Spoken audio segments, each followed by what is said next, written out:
This is the Fatty Joe Show, coming to you from Casa de Carrie, deep in the forests of Nutmeggerville.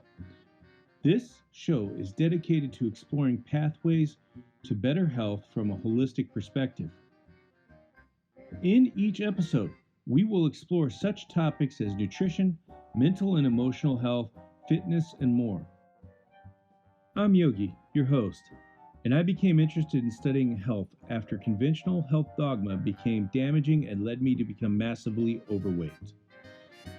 Against modern convention, I went on a keto lifestyle and I lost over 300 pounds and gained a level of control on my personal health that I never had before. Now I'm on a journey to find out what is myth and what is truth in the ever convoluted world of what is considered healthy. Come join me on a journey of discovery as I look for a path to improve total health. If you'd like to support the show, head over to patreon.com/thefattyjoeshow or patreon.com/Carrie Brown. If you want to check out all of our social media links and recipes, head to carriebrown.com. Don't forget to leave a comment, like, and subscribe to the show. Hey everyone, this is the second half of the interview that we did with Marty Kendall. The interview went long, so we broke it up into two pieces. The first half dropped last week, and this is the second half. So if you haven't heard the first part yet, please go back and listen to that one first. We are also coming out with a little bonus episode of the part of the behind-the-scenes conversation that Marty and I had before I actually started the episode. So be sure to check out that when it comes out. All right, everybody, enjoy the interview. Yeah, well, you look at heme iron, and there's nothing like it that our body could absorb on the planet than heme iron, and the only place it's available is red meat. So, for sure. When I'm trying to think what I was going to say. I had a thought and I lost it for a second. When we're talking about keto myths, we not only do people believe that they have to fat chase or ketone chase, but they often will yell about certain foods being, that's not keto, or that food is keto. But, you and I will sit here and talk and go, food isn't keto or not keto. So let's kind of address some of the myths on foods that people would be surprised that might benefit them on a keto diet rather than excluding it, even if in their mind it's not keto. Yeah, I suppose the question is how to define keto, and that's probably sort of part of the inspiration of writing the book is some people define keto as a food that will drive up their blood ketone values over a certain value, and therefore the MCT oil and the C8 and the butter and maximizing lard and adding as much of that to your diet as you can if your goal is managing Parkinson's or Alzheimer's or depression or epilepsy, then that's a definition of keto. But I think a lot of the time, as I said before, people are wanting the fat loss and then are wanting fat from their bodies. So to get that form of keto, where the ketones are coming from their body, then prioritizing satiety and nutrient density is number one priority. So yeah, as Ted Naiman talked a lot about, it's a higher protein percentage, which tends to come with a whole ton of nutrients, which makes you satiated and reduces your cravings. And people go, protein raises your insulin levels, but also protein may raise your insulin more in the short term than that refined fat, but it lowers your body fat, which really attacks the major insulin requirement in your body. And once you lower your body fat level overall, your overall total daily insulin requirement plummets. So that's where someone on keto, 80% of their insulin requirement is about holding their body fat in storage. So if you attack that with satiety and nutrient density, then that'll actually be more ketogenic in the way that they want it to be ketogenic. Although, at the same time, they may see as they get healthier, their blood ketones and their blood glucose and their free fatty acids in their blood are probably going to drop down as they reverse their insulin resistance and diabetes and achieve long-term health. So yeah, those nutrient-dense whole food sources that tend to be higher in protein and higher in nutrients are going to be excellent keto foods that will add health to them in the long term.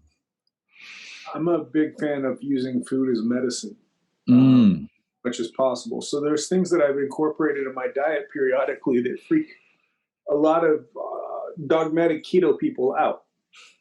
And one is beets. Yeah.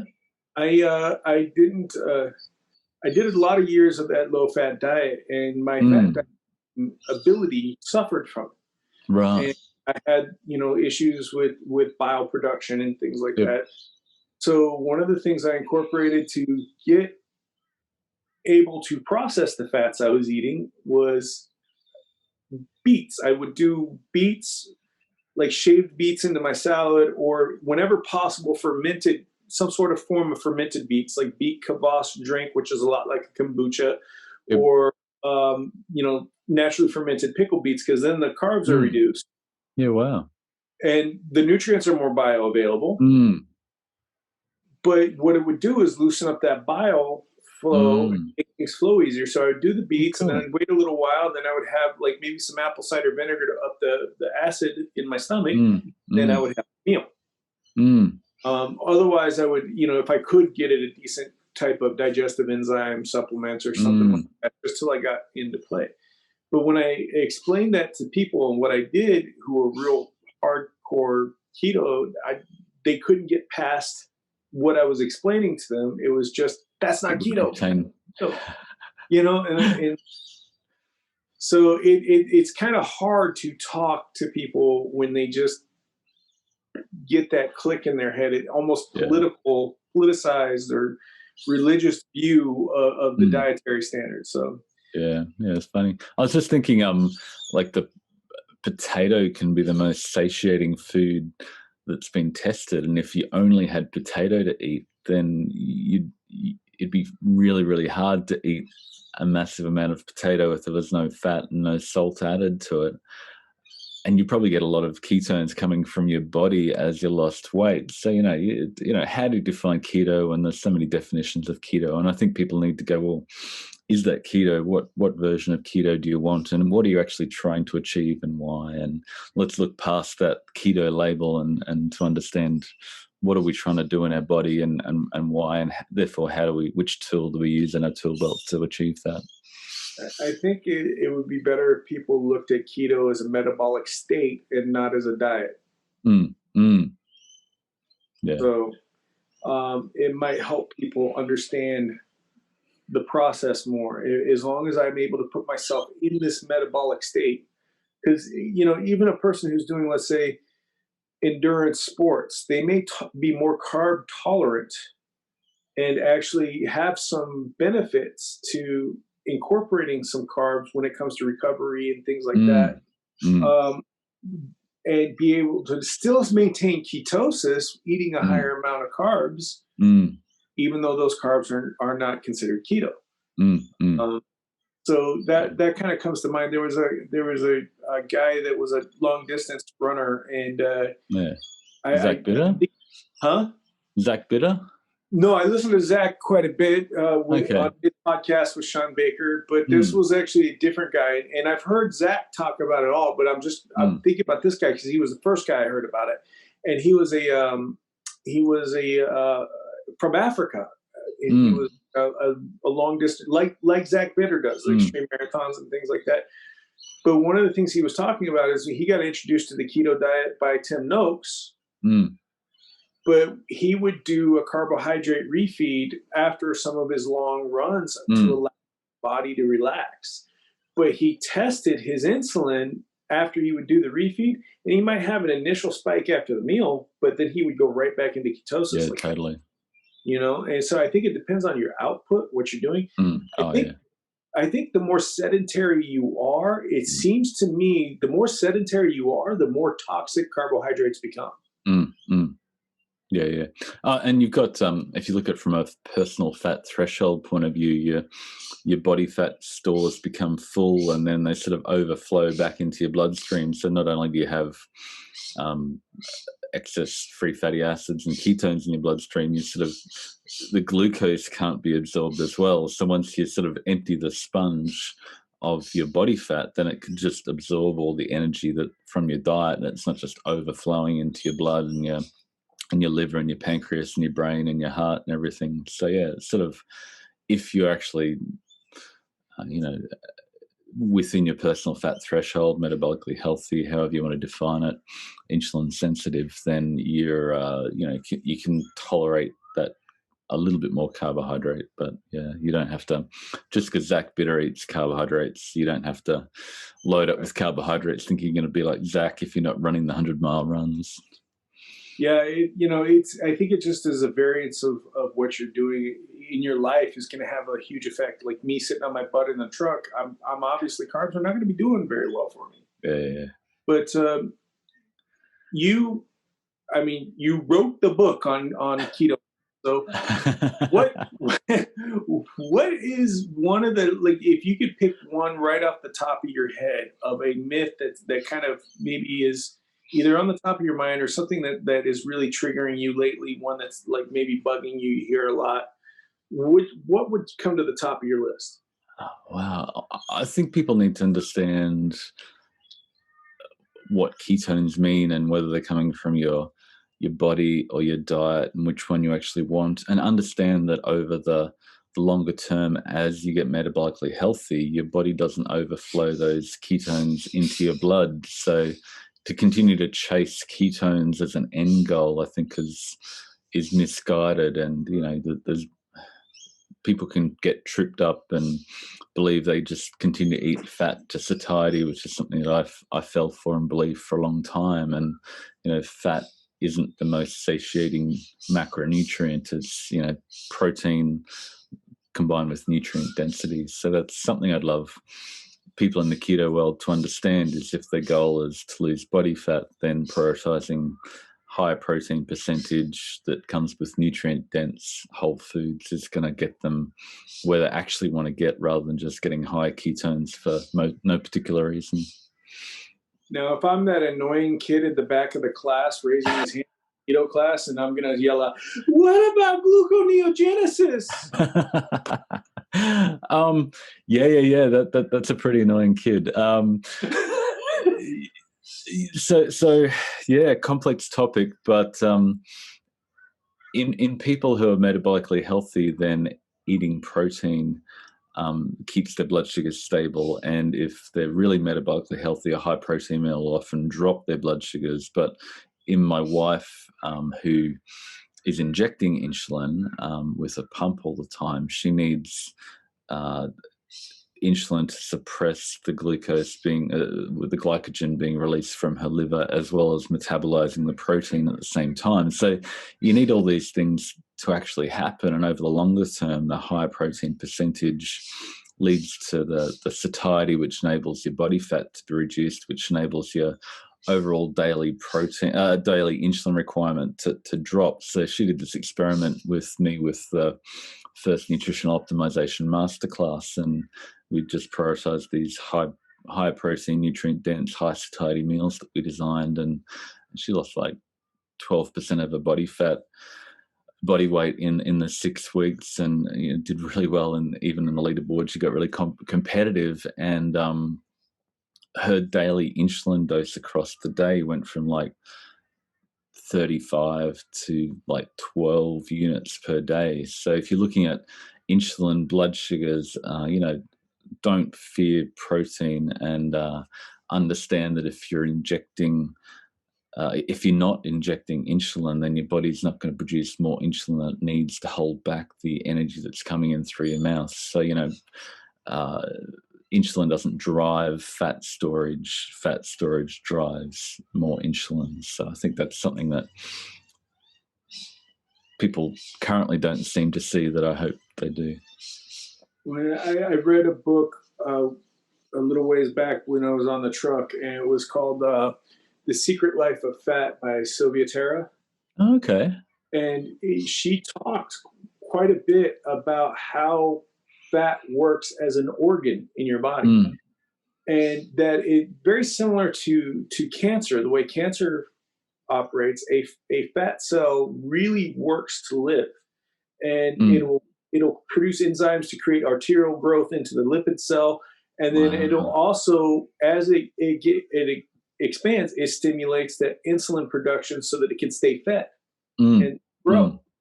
And there was a lot of parallels to cancer in my mind when I was listening to this, because cancer cells work very similar to that.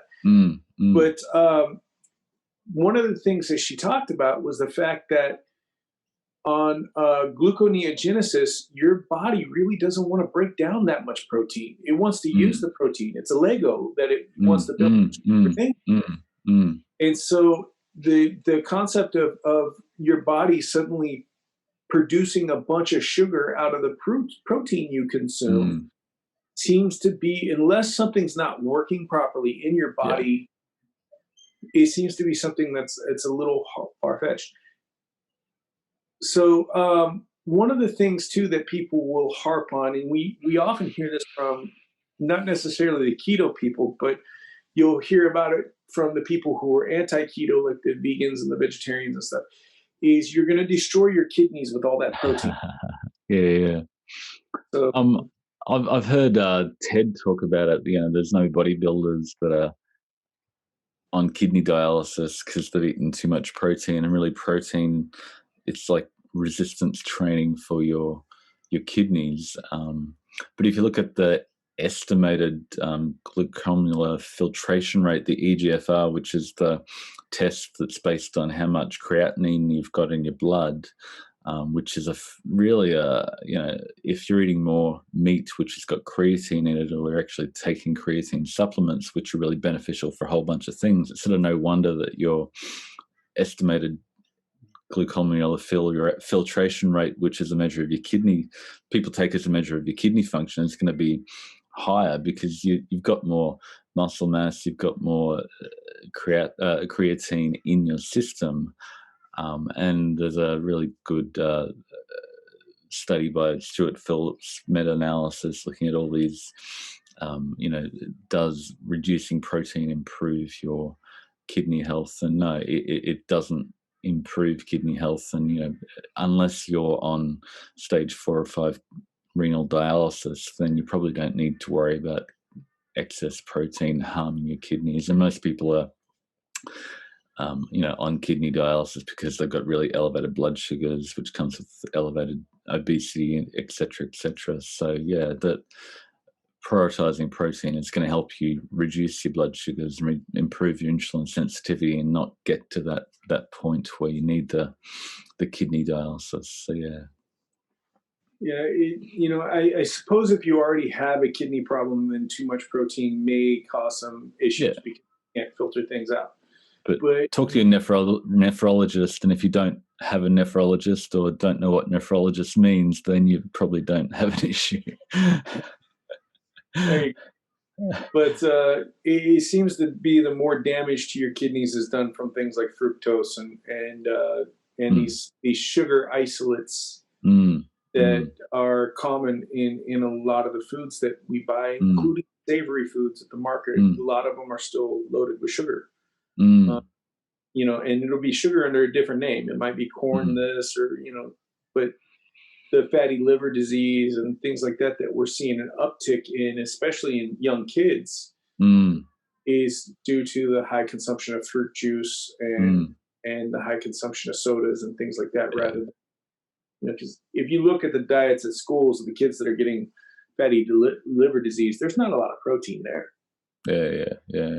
And the fructose converts to fat in the liver, and it doesn't actually raise insulin or glucose. It converts pretty much straight to fat. So the sugars, this amazing combination of glucose and fructose together, that, like we talked about before, the fat and carbs together, that sends you into this hyper autumnal feeding frenzy cycle that you want to eat more and more. So it's best to avoid. But if you're prioritizing nutrient density and protein, that you won't need to worry about it.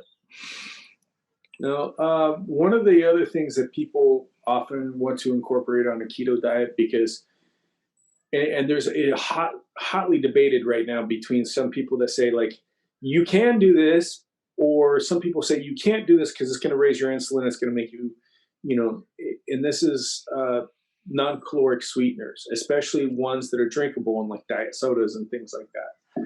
Yep. So where's your stance on these non-caloric sweeteners? I don't really have a strong stance on stevia and the like, unless you're making, fat bombs that give you a lot of energy that makes it really hyper palatable. So if you're making keto treats that you're going to eat 3 times as much because it tastes amazing, that's probably not going to be a good situation. Sweetened drinks that are calorie free, I don't really have a passionate opinion either way, and Whole Foods is going to be always optimum. But if that helps you avoid eating the high fructose corn syrup, full strength Coke, then more power to you. And if it's hard to avoid all processed foods, but combining sweeteners with a lot of sugar and energy at the same time is going to be a bad combination.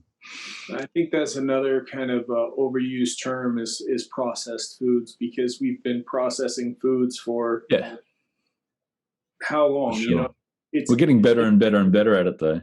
Yeah, I think it's what the processed food is intended to do, and what it's designed to do. And when you're stripping out the nutrients, then it's a problem. Yeah. Or you're converting it into some sort of form of food-like product that our body is not understanding what it is. That could also be an issue. But if you think of like salami, or if you think of cheese, or if you think of, these are highly processed foods, but a lot of them are very nutrient dense. And sometimes when you're using natural fermentation processes, those nutrients are more bioavailable. Definitely. Beneficial processing. Yeah. So it's Definitely. like I've always kind of like, those are some of the key words that kind of drive me a little triggered. Because, when I think about things, I'm just like, everything, you cook something, you're processing it. Like it's, so I always want to be careful on that. And like one of the things that I do that people have a hard time with, like I said before, is the keto chow, but it works. And it worked for me when I was in the truck because I didn't have access to nutrient dense foods. These guys have good manufacturing processes, and they incorporate a lot of nutrients like methylated B vitamins and things like that. But the things that flags a lot of people is their use of sucralose. Right. That seems to be a boogeyman in a lot of the sweetener world, is the sucralose. And as far as I've seen, there's a lot worse non-caloric sweeteners out there. Things that'll pass the blood-brain barrier and things like that, like the aspartames and things like that people consume happily. And like the thought of food or the smell of food or the taste of sweet food can stimulate your insulin response a little bit and your blood sugar a little bit. But I sort of wonder what, over the fullness of the day, if that didn't give you actually any energy, and you think of the insulin as the brake on your liver that holds the energy back in your body, if that's going to actually raise your insulin over the fullness of the day, and if using that sweetener enabled you to not consume as much total energy across the day, your insulin over the day is going to come down. So that's sort of the way I think about it, that if it helps you avoid loading up on, you talked about your appetite just driving you to eat, and you need to control your appetite. You need foods that control your appetite, that don't just drive you to eat unlimited energy from food. So if that helps, then more power to you. But and it probably won't have a long-term effect. Yeah. I read a book a ways back, and it was all about self-control, and the author talked about the fact that self-control is like a muscle. It gets fatigued after a while. If you're constantly saying no and saying no, sometimes you may crack. I know that for the sweet foods in particular in our society here in the U.S., you are bombarded wherever you go. you can watch a TV show and might get hit with 20 commercials a night on sodas and cinnamon rolls and cookies and candies and things like that, especially if it's a children's show. Like all the commercials are about sweet things, just about, or toy that's related to a sweet thing. So the fact that you're constantly bombarded, I know for me, when I was on the truck, I would get off the truck to go inside a truck stop and then get hit with, here in the U.S. we have Cinnabon, which is the cinnamon roll company, and it smells amazing when you go in. And there was a couple of times where I caved and I got one. I was always disappointed because it didn't taste as good as it smelled, especially the one from the top. But I realized that if I had some sort of sweet thing to go to every once in a while, then I had more self-control when it came to the more harmful sweet things that were constantly hitting my senses. I would go and drive and be at the bakery to pick up a load and just, that smell of fresh baking dough, sugar combined with, and it gets into the air and you're just like, oh my God, I'm so hungry now. Yeah, I think an important factor, like you're sort of saying, is to load up on the nutrient-dense whole foods earlier in the day, so you're not getting to that 10 o'clock, 11 o'clock at night, and you're going, oh, I'm still hungry, and I was really good and was really self-controlled through the day. But then if your lizard brain kicks in and says you need energy now, you'll end up eating more than you wanted to. But yeah, I there was a Brain Over Binge book and podcast that I was listening to, and they talk about, your binge is a choice, and you always have this choice of whether you're going to binge or not. But at the same time, my experience is if you're giving your body nutrient-dense whole food earlier in the day, you'll be much less likely to be overdoing it. And yeah, it definitely worked for me. And I like the way Nina Teicholz put it. She goes, what are you going to put as a barrier in the way of that sweet thing that you want? Like if that craving that you want. So what's going to work for you to kind of block that craving? And she said, is it taking a pinch of salt in your mouth to do it, or a little bit of apple cider vinegar or something like that? Just have a barrier against that bad thing, that worst thing, so you don't binge on that worst thing. Or having a go-to breakfast or go-to lunch that you've already got plenty of protein and nutrients, so that your lizard brain settles down and says, yeah, I've got the food good nutrients I need, and I can bugger off and go back to sleep, and it's not always hammering you until you give in to the Cinnabon. Yeah.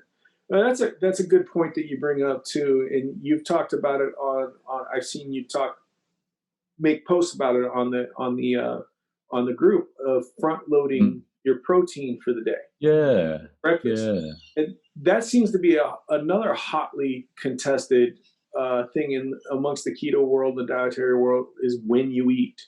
There you have this camp that says don't eat breakfast because you're going to disrupt your human growth hormone production and things like that. You should wait as long as possible and not eat until, not eat too late, but eat in the middle of the day and then have a meal and then go to bed.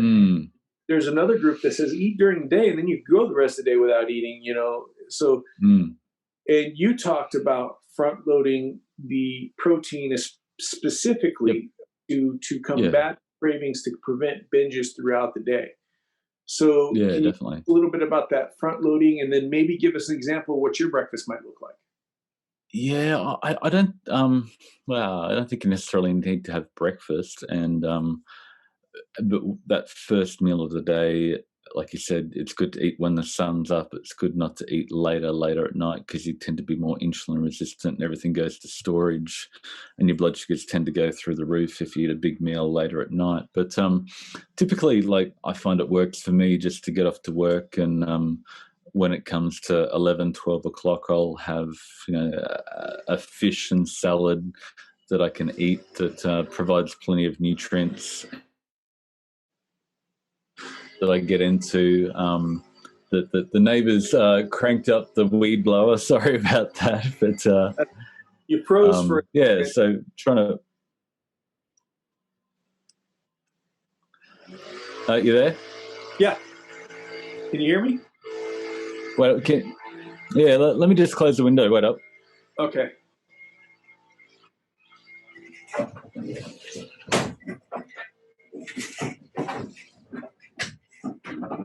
The neighbor loves his leaf blower. So yeah, no. My general daily food routine is, I know that if I start eating really, really early, you tend to continue to eat through the whole day. But if I sort of delay my first meal till lunchtime, 11, 12 o'clock, I'll often wait for my blood sugars to come down a little bit. I know I need to eat. So I'll try and prioritize plenty of good protein and salad and mackerel or tuna or whatever with a salad at work, and then come home and have something nice. But I know if I limit too much during the day, I'm always, searching for that energy dense, yummy yogurt or peanut butter or something really indulgent later in the day. So you really have to not deprive yourself too much earlier in the day. But over the long term, you want to see that blood sugars are coming down or the weight or the fat is coming down. I suppose that's the key with data-driven fasting, is you want to see over the long term some positive progress. Yeah, and it's I believe you hit the nail right on the head. You got to do what's right for you, and what works for you. So I think some people can wait a little bit longer, and then some people are like ravenously hungry when they wake up in the morning. But also, I think looking at your hunger signals is important as well, because sometimes you're hungry just out of habit, which I found that was me a lot. I was just a specific time would hit, and all of a sudden I'm hungry. And then the time passed, and all of a sudden I feel full again. Yeah. And the other thing too is you may be hungry because of something else going on in your body. You feel hungry, but it could be you're dehydrated. You could be missing, like you said, missing a nutrient that your body is seeking out that you're not getting enough of. So listening to those satiety signals is and trying to disseminate what those are and what's going on is, and it seems to be key. What's your experience with that? Do you ever find that like you may be craving a particular food and then realize you're missing some sort of nutrients out of there? Or? Yeah, we always find that people, as with the nutritional masterclass, they prioritize nutrient-dense food to get more energy, and they just, satiety kicks in, and it just works really nicely. But also being able to, with data-driven fasting, calibrate your hunger to go, I feel hungry, I think I'm hungry, but my blood sugars are still well above what they usually are for me. Maybe I'm not really hungry, I'm just, stressed, or it's that time where I usually eat, and you can go, okay, maybe I don't need to eat because my fuel tank's still full, and I can wait a little bit longer for my blood sugars to come back down. And that's a really nice way for people to calibrate their actual hunger. And then they call it hunger training, that in time they'll get to a point where they understand their hunger, and they can, tolerate just a little bit of hunger, but not too much to the point that they end up binging. And that just seems to be a critical piece of the puzzle, that, what you eat and not pushing it too far to the point that you binge and rebound is really important. The emotional signals also plays a big role in that as well. Know that stress, we talked a little bit about that earlier. Stress can drive, but also things like depression.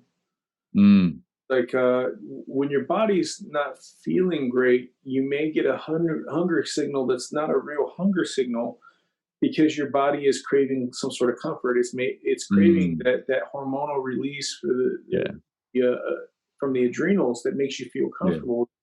Same as getting a drug, and that's why you also might crave sweet things. Yeah. And you get a dopamine hit from the food, and that's generally a healthy thing. But if you're using it to replace a dopamine hit that you should be getting from positive relationships, or getting outside in the sun and getting activity, or whatever that is that you should be seeking, you're seeking too much dopamine from your food. Yeah. And then there's the seasonal factor as well, Mm.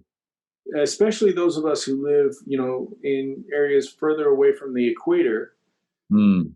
We uh, ancestrally craved the more carbohydrate-rich, sweeter food during the winter, heading into the Mm. time, and actually our body wanted to get fat going into the winter Yeah. time.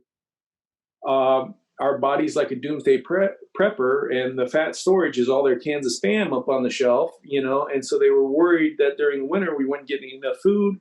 We needed the insulation, we needed all Mm. this other things going on. So there's also could be a seasonal factor of your Mm. body having a drive for more calories and especially sweeter things to drive up Mm. that fat storage. Yeah. It's a biological drive because your body doesn't realize there's a safe way down the street. Yeah, definitely.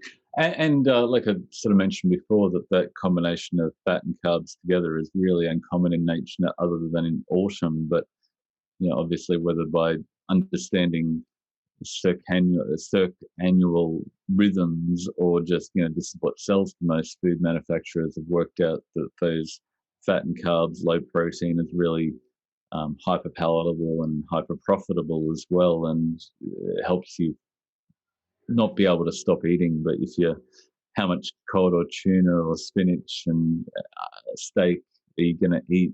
There's a cutoff, and if that's all you've got available to you, then your body says, "Yeah, that's enough, and I've had plenty, thank you." Yeah, I mean there are exceptions to that rule. Like I had Jessica Reynolds on. She's like, when she was a food addict, she could eat steak all day long, like, and it wouldn't, like, Mm. she would still eat even if she was still full.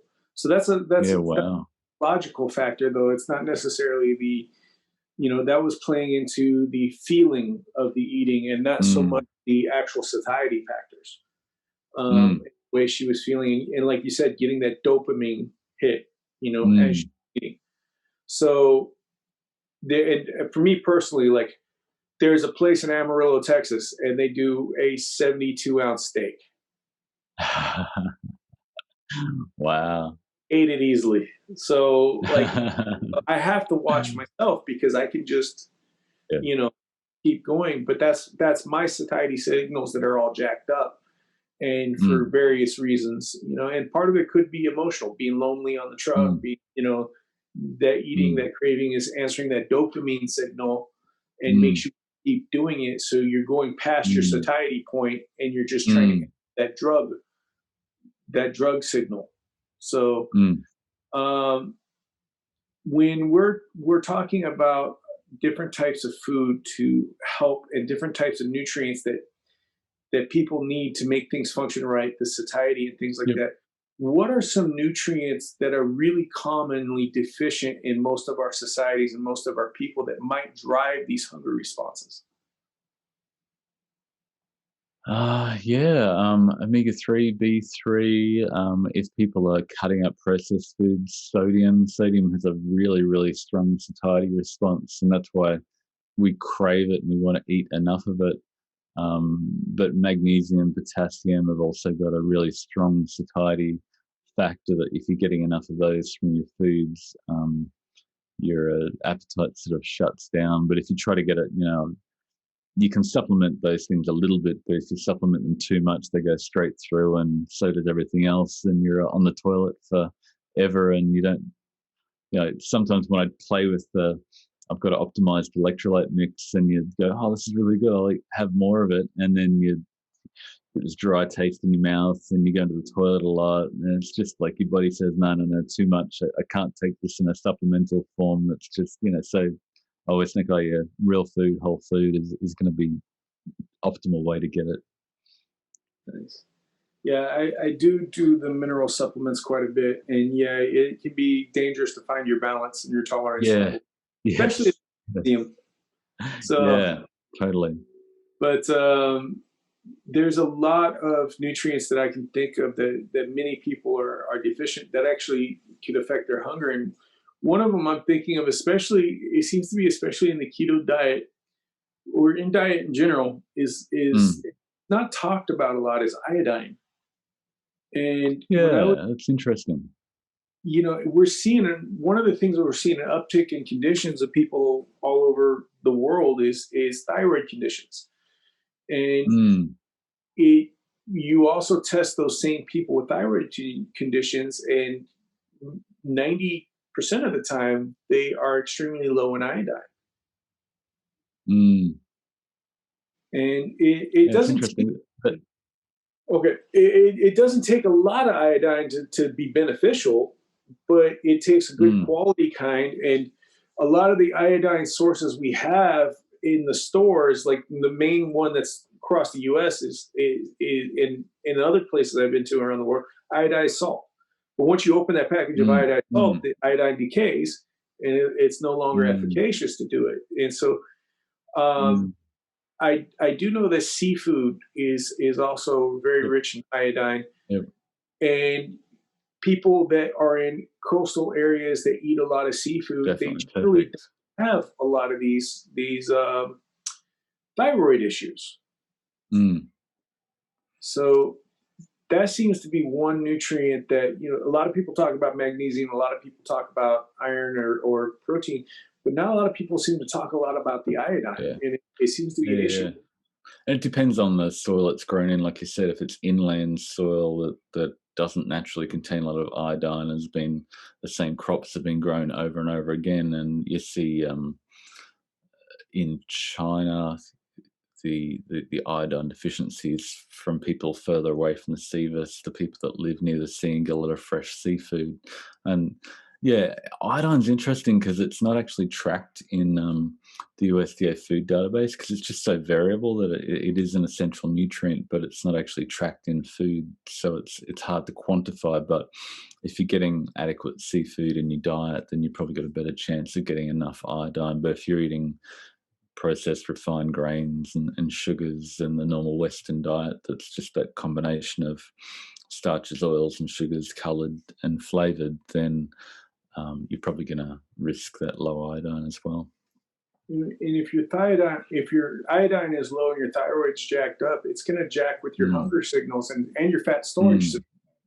So that could be one of the key reasons why people are experiencing overeating and obesity if they're not proper, because their thyroid's not working properly, so they're not producing the right amount of insulins and leptins and ghrelins for the satiety signals to key in. So it's just a theory on my part, but from the study, when I was out in the Philippines, we would go into the mountains to work with. I worked with Save the Children a little bit as a volunteer, and I had my EMT cert, so I was doing medical stuff, like preliminary stuff, like nothing major, but just like triaging and like that type of thing. But one of the things I noticed is they dealt with a lot of birth defects out in the Philippines, and we'd have people like Operation Smile come out. The main one was the cleft palate and the cleft lip. It always seemed to be in the inland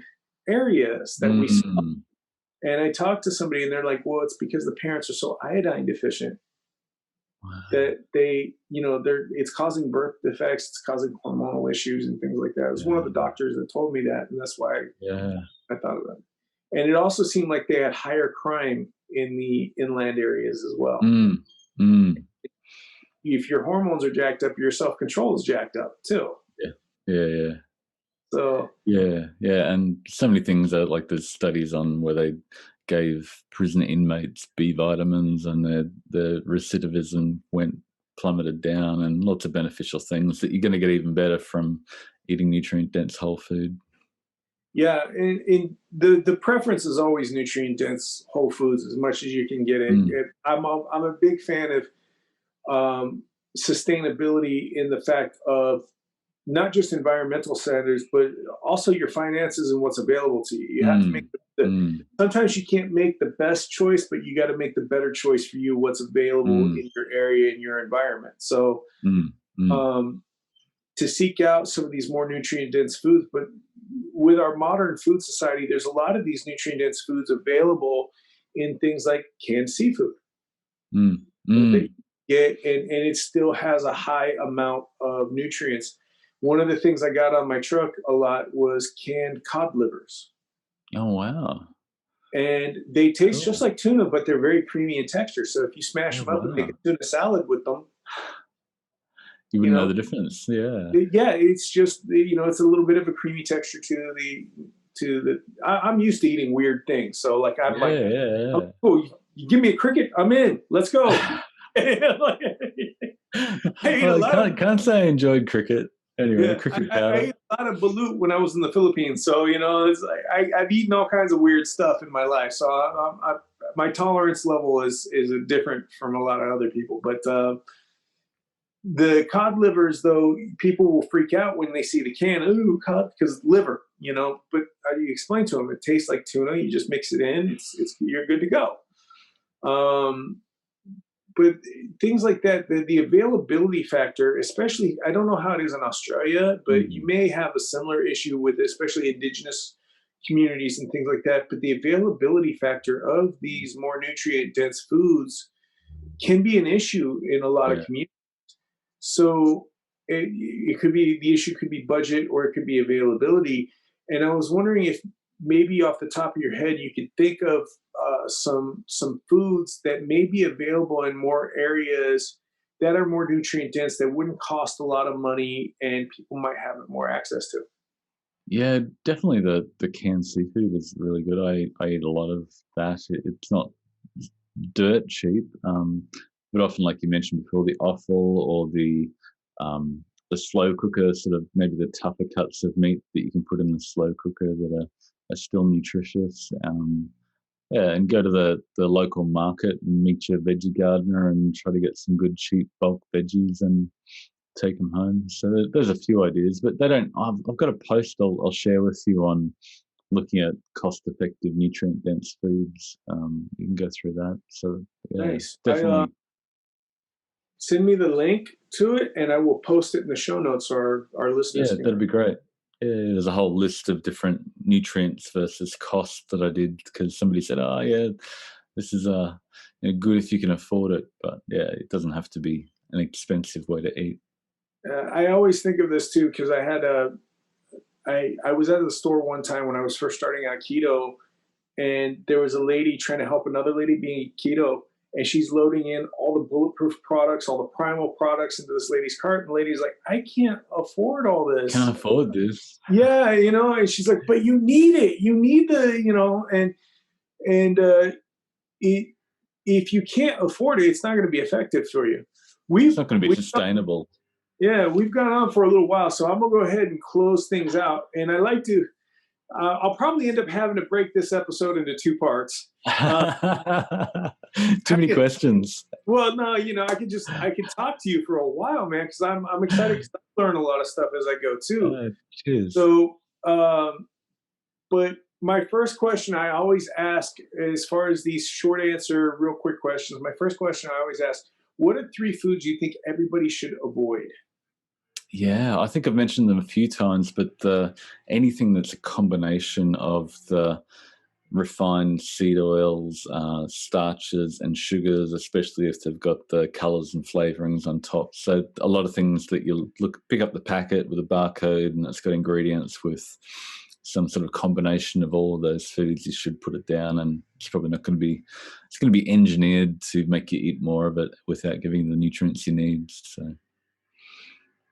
What are three foods you think everybody should incorporate into their diet?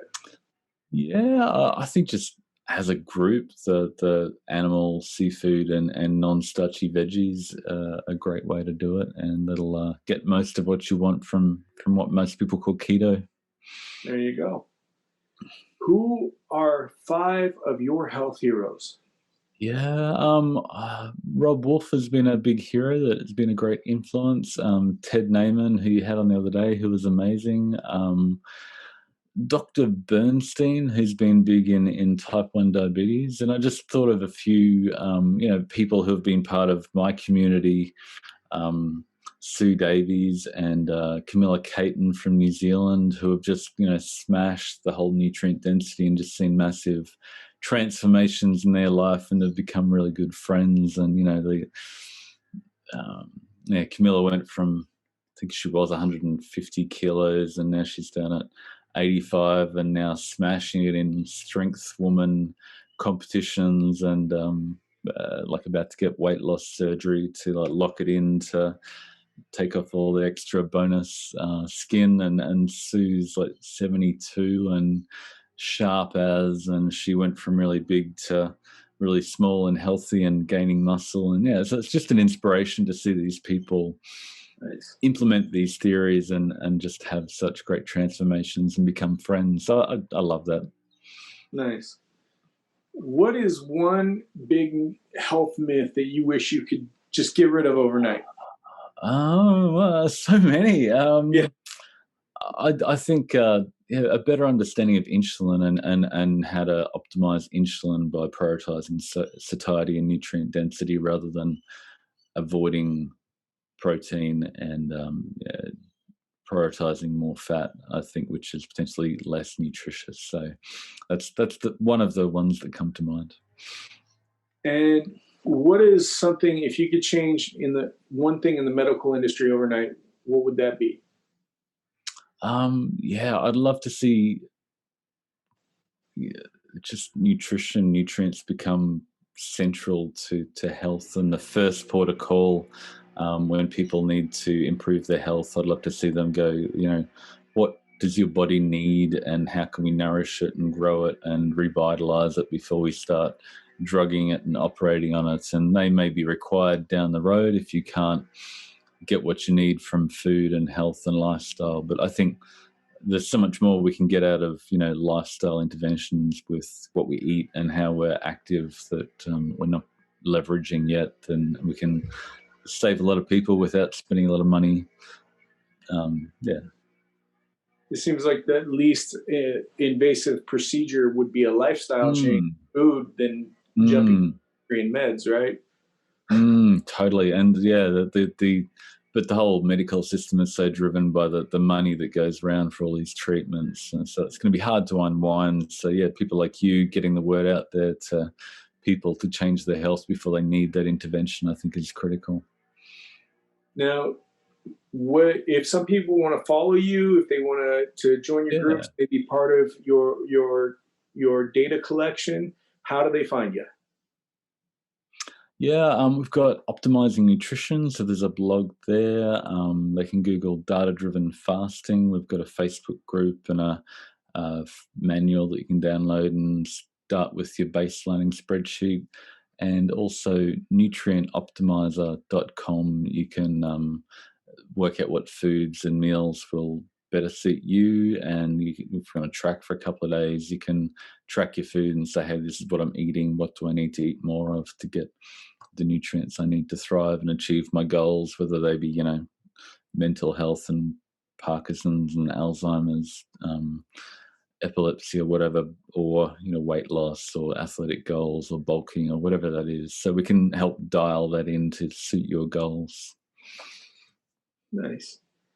All right, man. I'm going to close things out. Before I go, I want to give a quick shout out to 3 of our rock stars who help support the show, keep the lights on, and keep us as a independent, non-ad driven, webby airwaves radio show. So I want to thank Isabella Jones, Sherry Nauer, and Emily Spicer Storms for being awesome rock stars.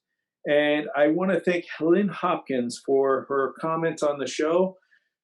She said, thanks, Yogi, for another great episode. Short, sweet, like it. So thank you so much for leaving a comment. It helps get the show out there. And I want to encourage everybody, times are stressful right now, so be kind to one another, whether it's on the airways, whether it's on real life, whether it's on the web. Try to put more kindness out there, because it seems like right now, especially, people tend to go the nasty route, and it's not doing anybody any good. So everybody, I am signing off. Thank you for tuning in to the Fatty Joe Show. Thank you for joining us on the Fatty Joe Show. Be sure to leave a comment and subscribe. It helps the show reach more people. To support the show, as well as Carrie Brown and Yogi's work on the blog, keto recipe development, masterclasses, and to gain access to private Facebook groups and other awards, go to patreon.com/thefattyjoeshow or patreon.com/Carrie Brown. Also, check out our Carrie Brown and Yogi Parker YouTube channel for video versions of The Fatty Joe Show, recipe videos, and more. Join our awesome community on the Facebook group, The Keto Kitchen with Carrie Brown and Yogi Parker, and check out our carriebrown.com website for recipes, blog posts, discounts, cookbooks, masterclasses, and other great stuff. Thank you so much.